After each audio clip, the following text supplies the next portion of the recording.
way too much.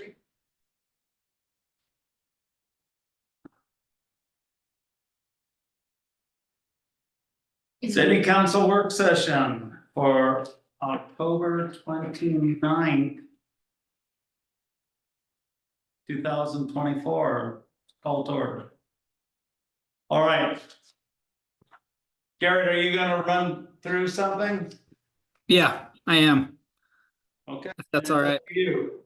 Okay, thank you. Well, I was thinking that perhaps I'd start by just saying that just reminder that we're at this point we're working off of the ordinance 942 that was presented at the October 2nd City Council meeting, and we haven't edited that yet in response to initial feedback that we got in that meeting or in other conversations since then. So when we're talking together tonight, I think the idea is we're looking at ordinance 942 that was presented October 2nd and the red line and yellow highlighted version that was also there on October 2nd. I was thinking I'd just list out the topics that we heard you identify in that meeting and in conversations since that we think you want to talk about more. So that we sort of have that as sort of an agenda of topics that we want to cover. And if you guys want to identify other topics that we want to make sure to try to leave time for, maybe we could identify those up front. Does that sound like an all right approach before we dig into individual issues? So Chad, is he talking about what you just gave us, copy that you just gave us? It's really clear. Yeah, no, good. I'm glad you asked. Yes. Okay. So potential topics of discussion, or I would say default topics of discussion we want to make sure we have time to work through are the minimum tree replacement size for instances when tree replacement is required as a condition of permit approval.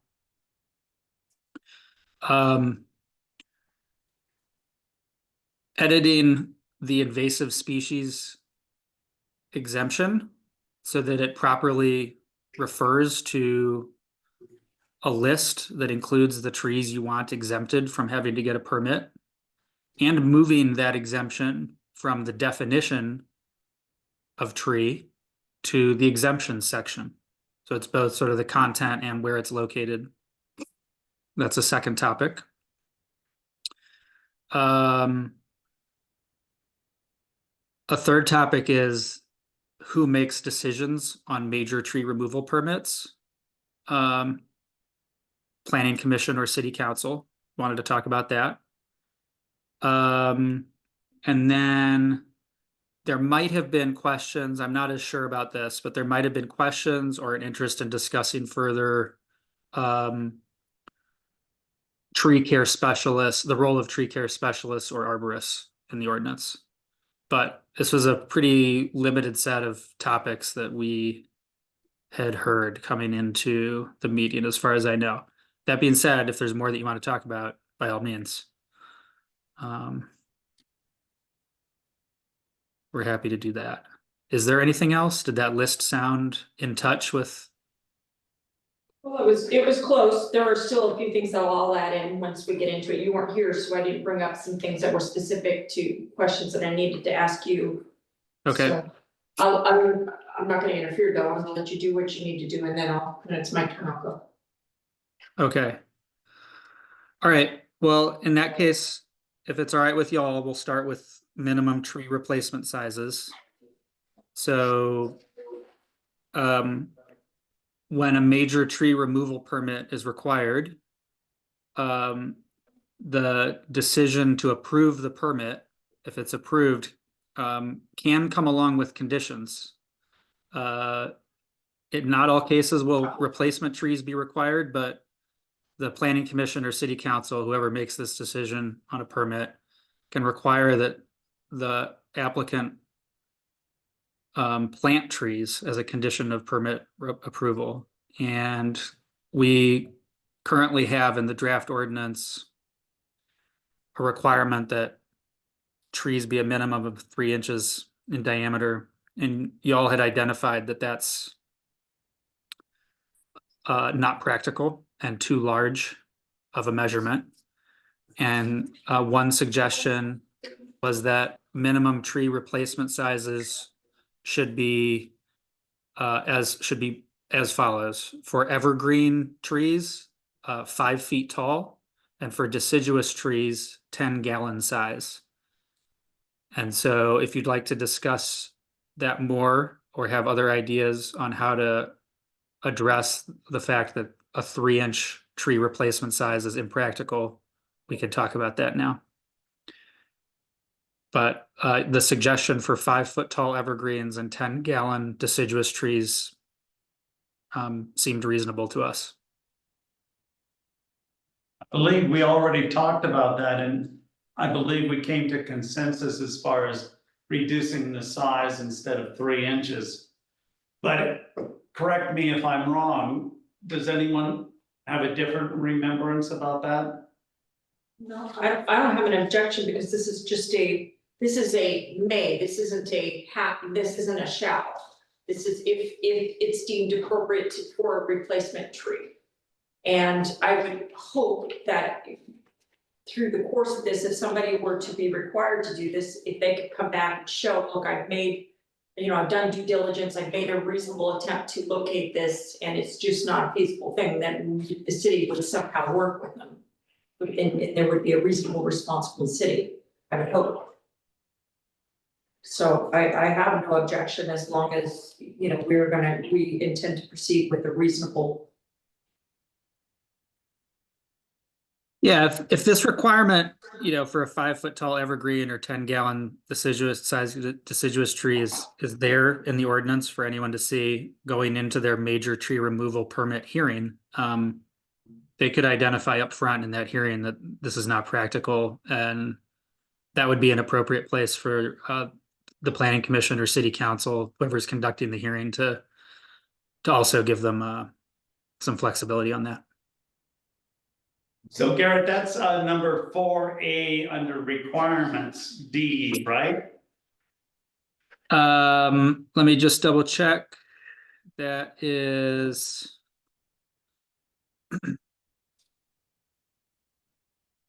Yes, D requirements, subsection 4, which lists the different kinds of conditions that can be placed on a major tree removal permit.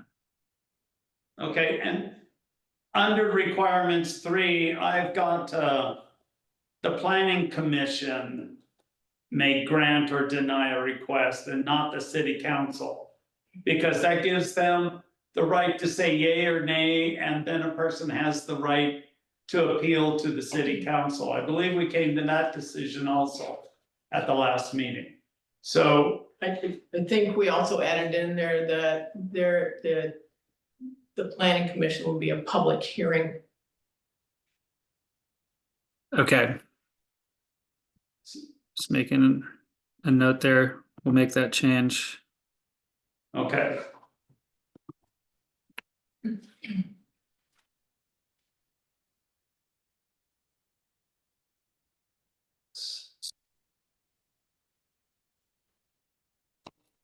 Okay.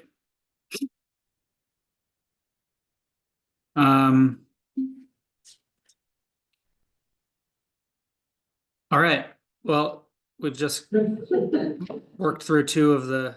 Preston either has to go to the bathroom or he has something he wants to interject. I've got a real question here, okay?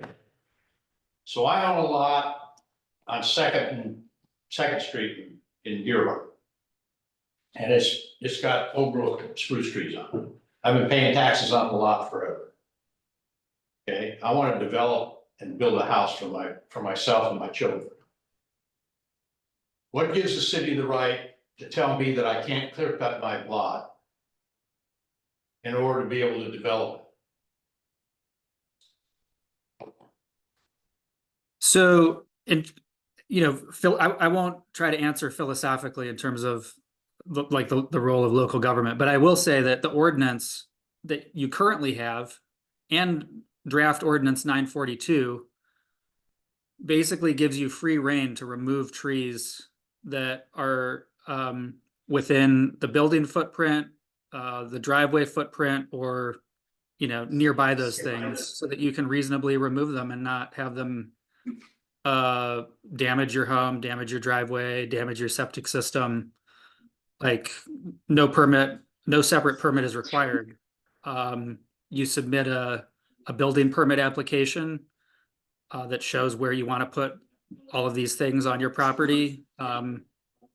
And you're allowed to remove the trees that you need to remove to do that. So the septic system, I mean, so that covers the septic system and the replacement field, correct? It's not, the ordinance doesn't specifically say that you can cut over the replacement field, but and maybe perhaps it should. That's not something that I would split hairs with as the planner, that I would split hairs with a developer on with a building permit application, but perhaps someone in the future would. So if you'd like to be more specific with that, we can be. The way I think it would work is, and Garrett's right, it doesn't specifically say in advance you can cut the riparian area out. But if you needed to change your septic system over to the riparian area, that the permit to do so would be all administrative. It wouldn't go through a large process with the planning commission with the city council, because you would come to us and say, I need to make a repair. I need to use the riparian area. There would be a building permit and land use compatibility form. And then we would sign off on that, allowing you to cut those trees.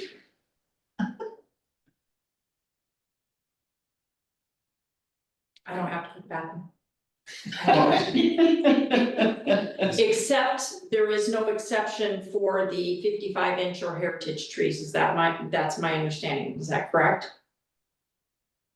Those Those trees are going to be protected under all circumstances. No, I don't think so. Let's see. And while you're looking, I have the question of the Riparian Act is protected, or the riparian area. It would have to be the secondary septic site, which would not be in the riparian area, since that is protected. Right, that's gonna be protected anyway. So that's a misstatement using that as where you're gonna cut or put your replacement field. Right. Just to Yeah, throw one more thing in there, Garrett. That's right. Yeah, the replacement septic field should not be within the 50-foot riparian buffer anyway. Okay.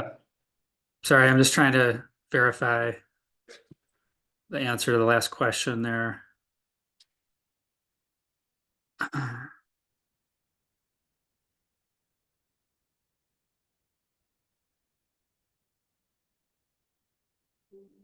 Okay, I think this is a decision for y'all to make. So currently, section C, applicability, is where we state that the tree removal permits are required except where tree removal is needed in order to construct proposed improvements, including the placement of structures, on-site sewerage disposal facilities, access ways, utilities, and essential grade changes.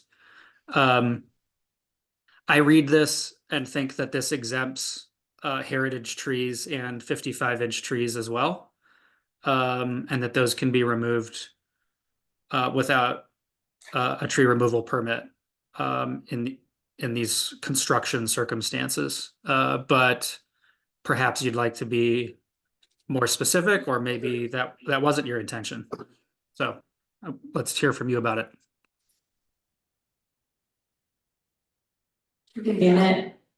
I think if Peter were here, I don't want to speak for him, but channeling sort of Peter's perspective would be that we need to, especially in the case of housing, not require a discretionary public hearing land use kind of approval regarding tree removals when housing is being constructed. Okay. So you're talking the initial plot plan that you come to the building inspector and you've got your areas of improvements and grading, and that's when everything's decided. And if it includes a heritage tree, then that is what's gonna happen if the house is gonna be sitting right where it is. Yeah, and they get to just remove it. They're supposed to identify it on the site plan and say that they're gonna remove it, and identify the location of the house. And that decision gets made, there's not a formal permit. It's, the building team, Leonard and Angelina, they send me building permit applications and I review them for consistency with the zoning ordinance. Even when a variance or a conditional use permit is not required, for example. And I'll review it and sometimes I'll identify issues, if there are issues with the zoning ordinance in writing, and send that back to the applicant. And sometimes if there's a potentially like sticky policy question or something that I think a planner in 5 years would want to know about, or that a member of the public would question the permit decision, I'll put it in writing that, hey, yeah, there's a heritage, I would put in writing that, there's a heritage tree here, but removal of that doesn't require a permit because our ordinance exempts it, and it's this section that says so, and then we, Okay. and then it's just a building permit though, and they do what they do. There's no tree removal permit. Right. Thank you, Gary. You're welcome. So, Garrett, before we move on from C, where we were talking about applicability, that's a lot of alpha consonants to say. So I'm interjecting because we're kind of on the same topic. Under number 1, where it says, in order to construct proposed improvements, including the placement of structures and blah, blah, blah, blah. Would anybody object to including in there, the words repair or protect? On-site sewage disposal facilities, access ways, or whatever, because there are times when, for example, I gave the example in the meeting, I bought a house that had a tree that was planted much too close to my septic. Field. Yeah, to my septic field. So would anybody object to it under number 1, including the, when a tree needs to be removed in order to repair or protect? And I'll give you another example. There's a woman in town who's very upset because her neighbor has planted a willow tree next to her very expensive septic system, and she has a fear that she's going to end up in some, doing some repairs due to no fault of her own. Were she ever to get a neighbor who would want to remove that tree, we wouldn't want that tree necessarily to be protected or prevent her from easily removing it. Does line F number 2 allude to that? I'm not sure it's clear. It's on page 3, exceptions. Oh, well, okay, so yeah, these.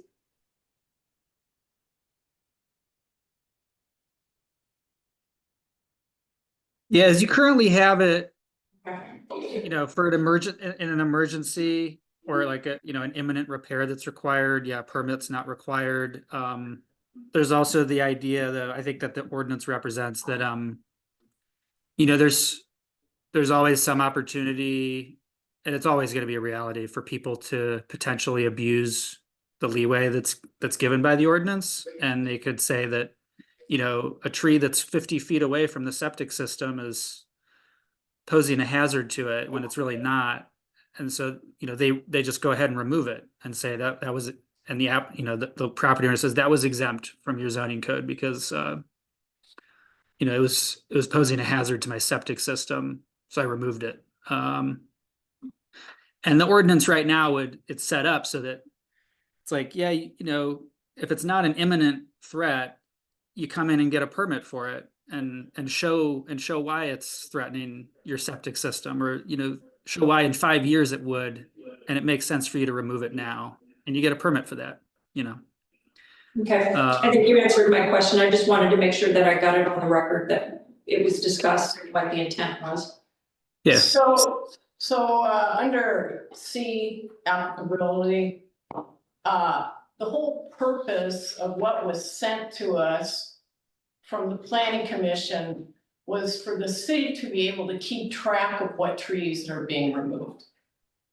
And we don't have, that lets out any tree that's in any kind of a building, repair, septic, blah, blah, blah type of situation. We're not keeping track of those trees, and that's not what was sent to us from the planning commission. So I have a problem with not being able to keep track of that.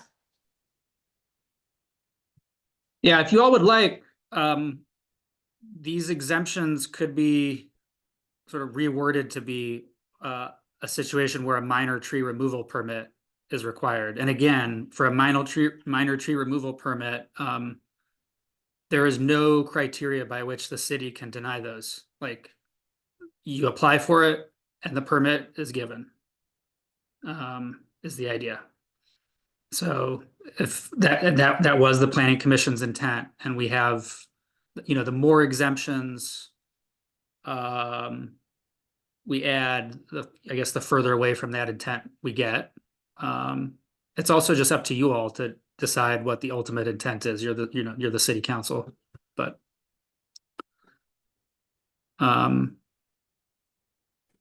it would be pretty straightforward to just require a minor tree removal permit for these things. And in any case where there's an emergency, an imminent hazard, it's like, yeah, you come in and we could make it so it's like you come in and get the permit sometime afterwards. After you correct the hazard. Would you like Okay, it that way? yeah, minor tree removal, that'll work. That's consistent. You fill it out along with the building permit, have it go with it, put it into the system, track the number. Thank you. While we're on C, under number 2. I realize that you added in the airport overlay in other places, but would it also be appropriate to add it under number 2? So the airport hazard overlay.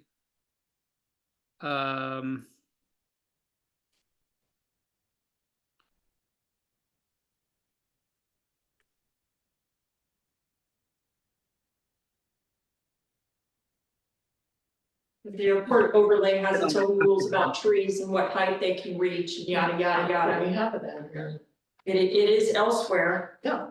It's under, right, Would you you all- have to search for it. so wait, Garrett, that's under F number 3. It talks about airport hazard overlay. Right, yeah, would you all be amenable to us combining section F exemptions and section C applicability into a single section C applicability, where all of these things are listed together? Yes. Yeah, I think it would be easier to navigate Okay, if it's all together. and then we would also move anything we decide on related to exempt invasive or noxious species would also go there instead of in the definition. If that makes sense. Okay. Great idea.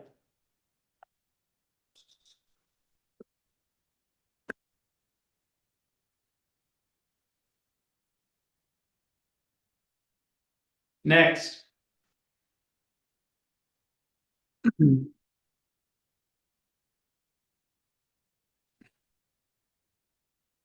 Okay, I'm just reviewing my list. I might only have one more.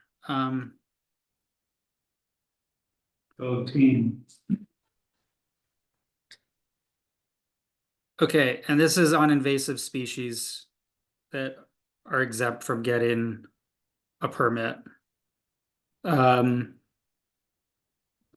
think this is a unique case where the idea is we're not even trying to require a minor tree removal permit for removing invasive species, right? So Siberian elm, for example, is one that's come up. If you'd like, we could make that and other invasive species completely exempt from any permitting. would be sort of the default position unless you say otherwise. And then I think the real issue we've had is identifying a list that represents the kinds of trees we want to exempt from permits. And we started with a list of 4 tree names that were identified in meetings that you or the planning commission had. And the feedback that we got was let's refer to the Oregon Department of Agriculture's noxious weeds list. So we did that, but we looked into the list, and it actually doesn't include most of these like tree-like species or shrubby tree-like species. So if you want to exempt English holly or Siberian elm, like that's not included in the Department of Agriculture's list. And so we either have to name those tree names or use a different list. And we did find a list of sorts, and we put it in the memo for the meeting. It is Oregon State University Extension's Solve Pest Problems website that includes a more expansive list of invasive trees. So Can you say that again? yeah, Oregon State University Extension Solve Pest Problems webpage. So the issue I have with this, and the more I've thought about it, is that this program from Oregon State University and this webpage is really intended to be like a public education list more than one to refer to from like a regulatory perspective. I don't have a whole lot of faith that the website URL won't change in the next couple of years, that they won't change the name of the web page. It won't necessarily be Solve Pest Problems anymore, or that they'll even maintain the list. And so, you know, I'm starting to lean towards like, if there's tree species that you really want exempted, it might be beneficial to at least name a few of those if they're priorities, and name them in the ordinance. In addition to also referring to the USDA noxious weeds list. But so we'd be going back to like English holly, laurel, Siberian elm, and you could always add more or remove them through an ordinance update. But What's that one, the tree of heaven? We don't have one. Yeah, that yeah, one they is- don't really grow. Yeah, That one that is. was in one of our prior drafts, but yeah, they don't really grow out there. And the laurel is cherry laurel, not just English laurel or Italian laurel. Yeah, we'd call it, yeah, it's cherry laurel. From the research I've done is what we'd be interested in naming. Yes.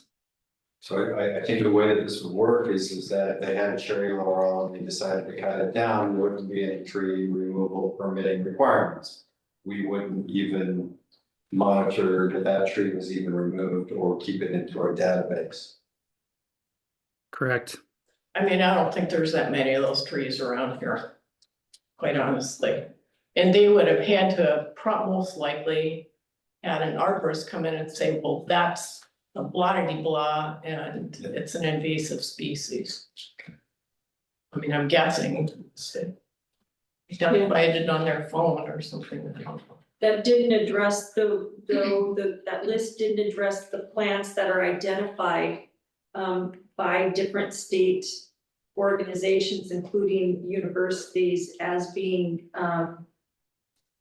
a danger to septic systems and trees that you wouldn't necessarily want to have planted in close proximity to septic systems, which could be a health hazard for us. So those would be like the willow, the poplar, the maple, birch, the elm, the aspen, eucalyptus, oak, black walnut, I mean, there's a lot.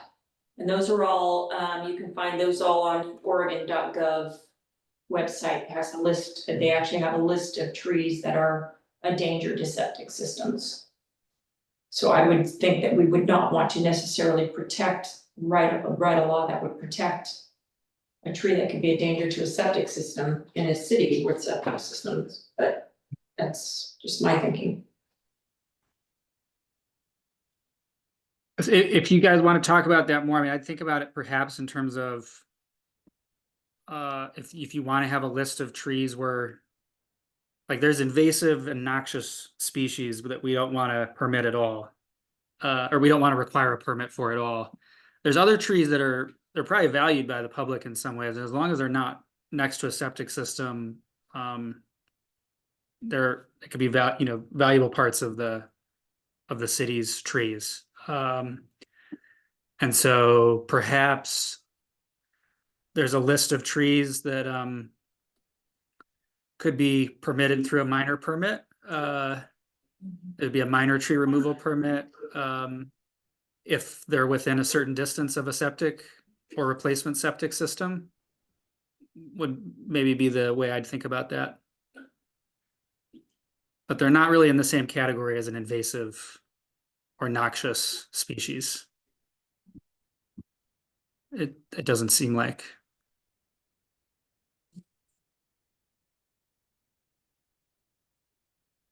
Well, the tree roots are gonna go wherever the water is.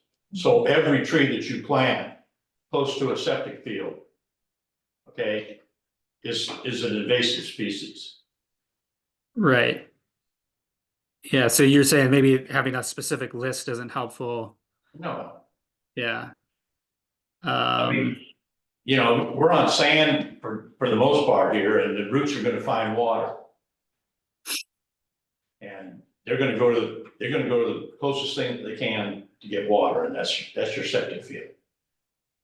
See, unlike Cannon Beach that has sewers, or Seaside that has sewers, we don't. And this is a big issue. And it costs $22,000 to replace a septic field in today's market. And it's a serious health concern if something ruptures your septic. So, I mean, the homeowner or the property owner or something like that, and whoever the landscaper is, they need to understand that if they're gonna plant bushes or shrubs or laurel or whatever it is on the property, Tejadas or any type of cedar or anything like that, those things are gonna get their water from wherever they can. That's the big issue that I have with this tree ordinance. Yeah, I'm trying to think of situations where it's like someone, let's say they buy a house or they inherit a house and the prior owner had allowed trees to grow to a size that would be protected by the ordinance, right? And they want to be responsible about their septic system and protect it by removing the trees. But they have to go through a hearing process to do that because there's three of them, or there's four of them, and they're just trying to, I guess it's a basic responsible thing to do. So I'm trying to think of what a solution to that would be. Yeah, Wouldn't that be under protecting your septic system? And don't we have a Well, that's why- exception in there for that? It says a tree, heritage tree or 55-inch tree posing a safety hazard, dangerous condition, or risk to an existing septic system may be removed without first obtaining a No, permit. what, I don't understand. We have this in the tree ordinance. It's already in there. Yeah. Yeah, it is. We had discussed that, I guess, and I think in a couple of rounds made the exception more and more permissive of editing. So maybe that takes care of it.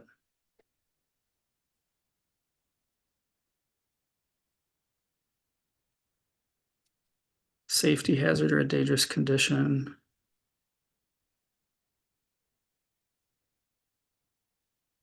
I mean, we could, I think under F exceptions. Number one, a tree, heritage tree or 55-inch tree posing a safety hazard or dangerous condition may be removed without first obtaining a permit. And then there's the emergency repair exemption below that, but maybe the idea is that even if it's not an emergency, maybe we should name, like, in F exception, sub item 1, when it's a safety hazard, a dangerous condition, or poses a threat to a septic system, you can remove the tree without first obtaining a permit, except based on our prior discussion, from here on out, it would be a minor tree removal permit, but just, issued over the counter. It would never be denied. Maybe there's a new clause. So we have a heritage tree or 55-inch tree posing a safety hazard, dangerous condition, or risk to an existing septic system may be removed without first obtaining a permit. Changing that. So a new clause maybe to add for a septic system protection. A tree identified as posing a direct risk to the structural integrity or functioning of an existing septic system may be removed after a verification process by a qualified arborist or septic system professional. That still doesn't let the city know what trees are being removed. Then maybe add residents may proceed with removal upon submission of documentation to the city within 10 days of removal. It's documentation, evidence of the risk posed, such as root intrusion or damage. And then we would be aware of that tree being removed. If I'm a property owner and there's a tree that's entering my septic field, are you telling me I'm gonna have to pay $3,500 to $4,000 to have BB come down there and tell me that the tree's encroaching upon my septic field before I can remove it? What would the alternative be? Would it be that you could just go ahead and remove the tree because you believe it's a septic, or if it's going to encroach on your septic system? Well, currently you And then the can, city would allow it? currently you can, and we're talking about a change, we're talking about taking away that right and responsibility from the And my- owner, so being it's able a to valid protect my question. property. I don't think the city has any business in protecting, in making me pay somebody else to tell me that what it is that I already know, that the tree roots are encroaching upon my septic field before I can remove it. My chainsaw's coming out and it's gone. And it's in there that you can do that. But the way that it is, the deal, I've got to get an arborist to, pay an arborist and come down and tell me exactly what it is that I know. No, you don't. It's under exceptions. I don't understand this discussion. It's under exceptions. Well, that's why, that's why we just need to make it Let him clear. ask his questions, please. I'm letting him ask this question. I did not interrupt him, and you don't need to tell me what to do, Dina. Okay, look. This is not necessary to get this way. We're both talking about the same thing, but understanding it differently. There is an exception. You can cut the tree down. All you have to do is go to the city and tell them that you did that. Get a minor tree permit, which doesn't cost anything. It just allows the city to track the trees. That's what we're talking about, is tracking trees.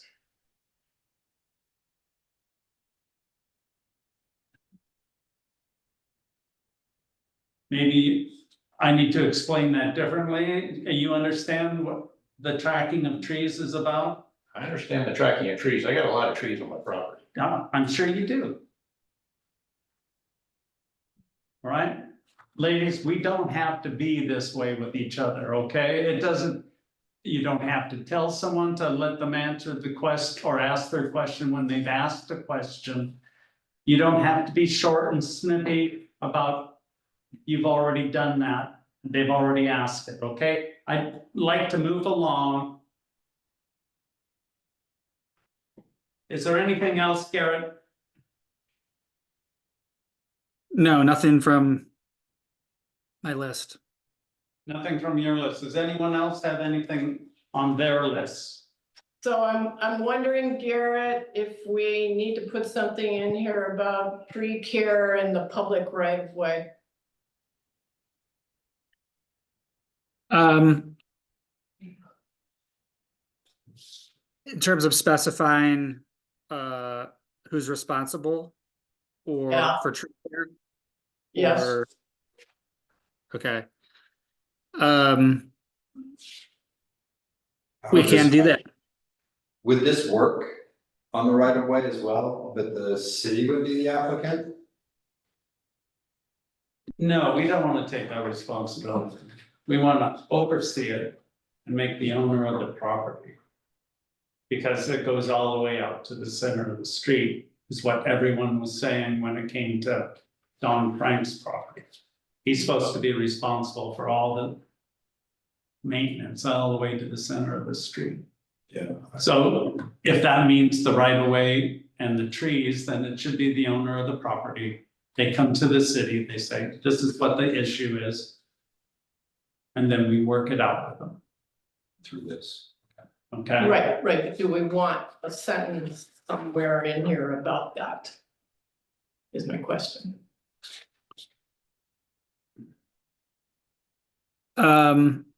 Yes, we can do that. And I think Peter had encouraged that discussion a while back, and I'm not sure it ever really got resolved, but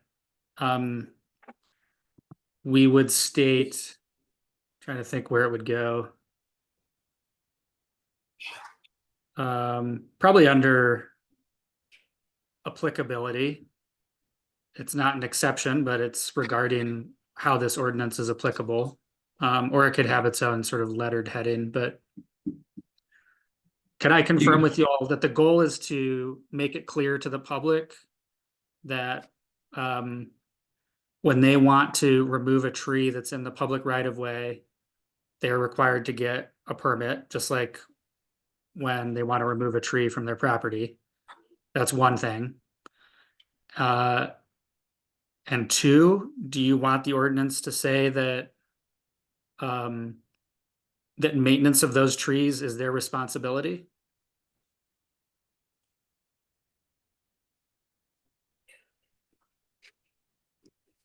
I don't wanna put it all on the owner, but I don't want the city to end up going.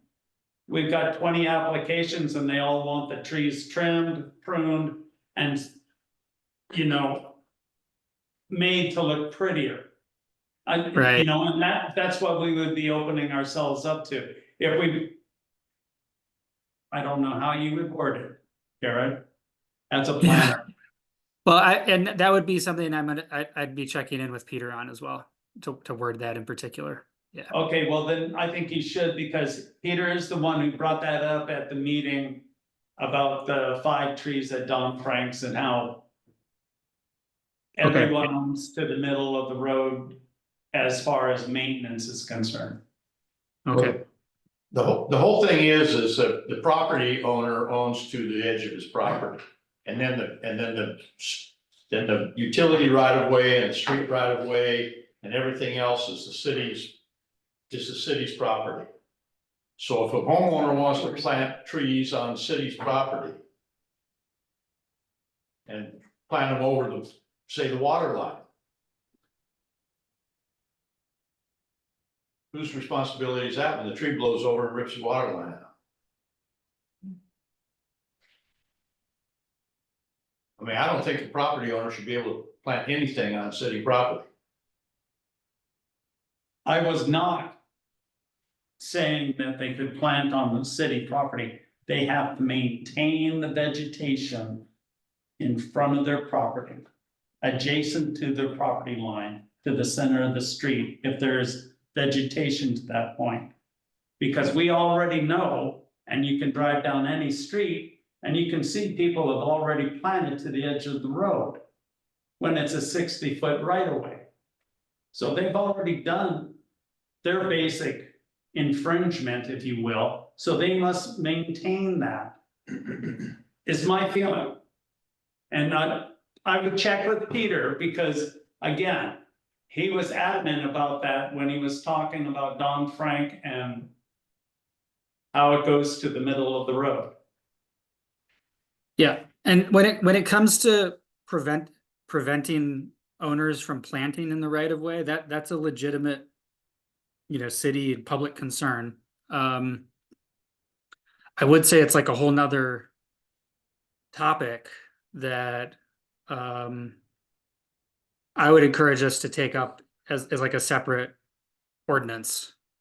If it's something that we really want to get into, but it could have a place here as well. I mean, this section of the ordinance is about tree removal and regulating tree removal. Rather than it might even be appropriate in another section of the city code regarding public spaces and rights of way and public infrastructure. There might be a framework for a shared responsibility. Like trees located within the public right of way are not routinely maintained by the city of Gerhart. However, the city encourages adjacent property owners to report hazardous conditions to ensure public safety. Maintenance or removal may be initiated by either property owner or the city, depending on the situation. And then have a process to where property owners may request removal or pruning of right-of-way trees through a minor or major tree removal permit process. Immediate dangers already established, we can take care of that. And then the city doesn't assume routine care or liability for the right-of-way trees, and we're not pushing it on the residents either. So it might be just that framework. That trees are located within the public right of way are not routinely maintained by the city of Gerhart. However, the city encourages adjacent property owners to report hazardous conditions to ensure public safety. Maintenance or removal may be initiated by either property owner of the city, depending on the situation, through this process. And then, Okay, but put in there some type of caveat that the discussion needs to be held ahead of time between the property owner and the city. okay, so the idea for that would be adjacent property owners may request removal or pruning of right-of-way trees through a minor or major tree removal permit process. A minor tree removal does not require. No, but because it's defined as being in no man's land, Mm-hmm. that process would at least enable us to have the conversation. After the fact, though. In an emergency, we can do it, but if they wanted to remove the trees, they would have to come to us first. Well, and particularly if it's on the city property. Yeah, my recollection was that we didn't want to invite property owners to go and get an arborist or a tree care specialist to document that there's any number of non-imminent but still documentable hazards. Bring those to the city's attention and say, look, city, now I've documented there's some kind of hazard here, even if it doesn't seem like it's too imminent of an issue. We've brought this to your attention. Now please remove the hazard. And the city feels like it's in a position where it has to do that every single time. It's common in other jurisdictions where it's like trees that are in the right of way are the responsibility of the owner. Now, I think it could make sense for the city to like reserve the right to correct a hazard in the right of way, but send the message that trees are the responsibility of the adjacent owner when they're in the right of way, and they need to address those hazards.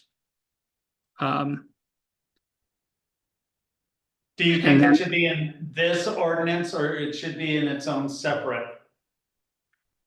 I think that that stating that a tree removal permit for tree removals in the right of way is appropriate for this ordinance.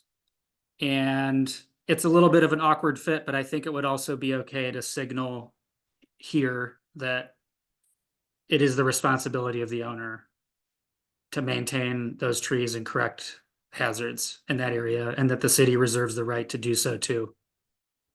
So we could use F, the vacant letter and put it in right there as a pillar? Yeah, I think so. And I'll verify with Peter on all this and Chad, but yeah, and then we wouldn't be going into the realm of prohibiting certain, planting within, X feet of this type of infrastructure and Y feet of that kind of infrastructure. In this ordinance, that'd be a sort of a separate effort if you all want to delve into that. Okay.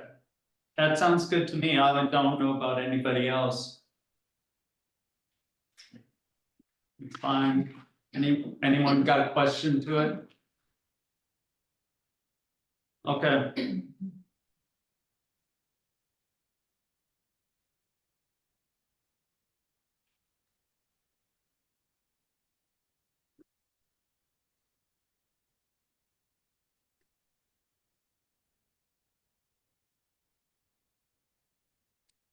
Garrett? Yes. I think you're gonna have to change the wording in H. About appeals of a decision. I think you're gonna have to change city council to planning commission there. In that sentence. Okay. Yeah, I see.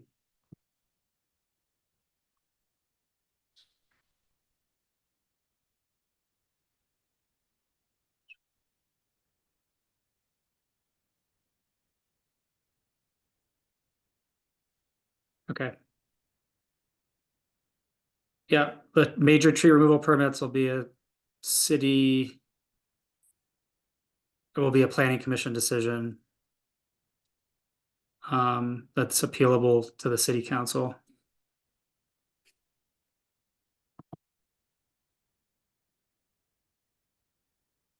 Thank you. Does anyone else have anything else in this ordinance they want to discuss? Chad? Sure. Okay, I think we got it. I was thinking. I noticed that and that's why I asked you specifically. It's putting in some extra effort there.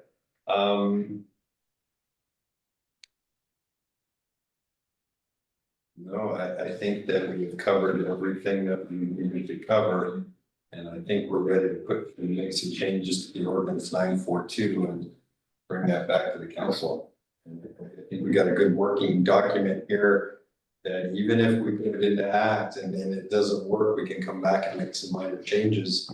But from a staff's perspective of how we're going to organize and administrate this thing, it's doable.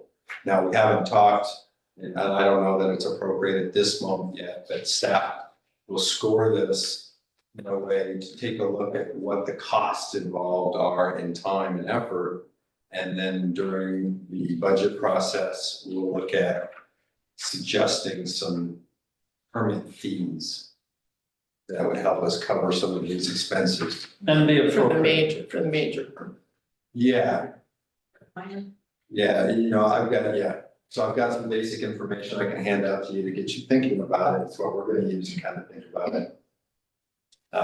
For the different sections of this, but I haven't considered just the little changes that we've made here, so I'll wait to give that to you until we do. Okay, I have a question about enforcement. Who's going to enforce this on Sundays, Saturdays? During the day, Well, it's gonna be up during the to evening? the building official, Angelina and myself, which we're not typically on the weekends. So if we had an issue on the weekends, it would be almost enforcement with a fine and a court date. You know, okay, you did this, you didn't have permission, and Monday morning we figured it out. Currently, we have, if there's a call for illegal work being done, somebody calls Seaside Dispatch, they have a call list and they know who to call to, and my name is on that, and occasionally I'll check those out. There's been a few weekends lately I've been doing that for construction work hours. So we don't have an employee that would be assigned with this. This does live in the zone code. So it's not within the municipal code, which means it's not in the purview of the police department to monitor this, because it's a land use issue. not a municipal issue, municipal code issue. So until then, there's still some challenges there for the city of Gerhart and the size of our team. But I think this will take care of most of the issues. Any other questions? I just had one thing I wanted to bring up, if it's all right. Just that we have a pretty tight turnaround to get on your November agenda. And so, in terms of like Peter's input, particularly, we talked about that on right-of-way responsibilities.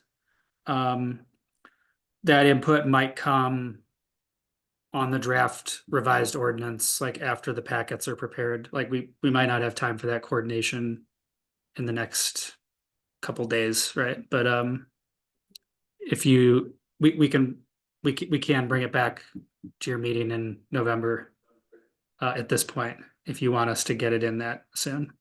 Yes. Okay, great. All right, is that it? Adjourned. Thank you, Garrett. Thank you, Garrett. And I hope everything's better for you out there in the hinterland. Yeah, everything's getting better and getting more and more normal, slowly but surely. Thank you.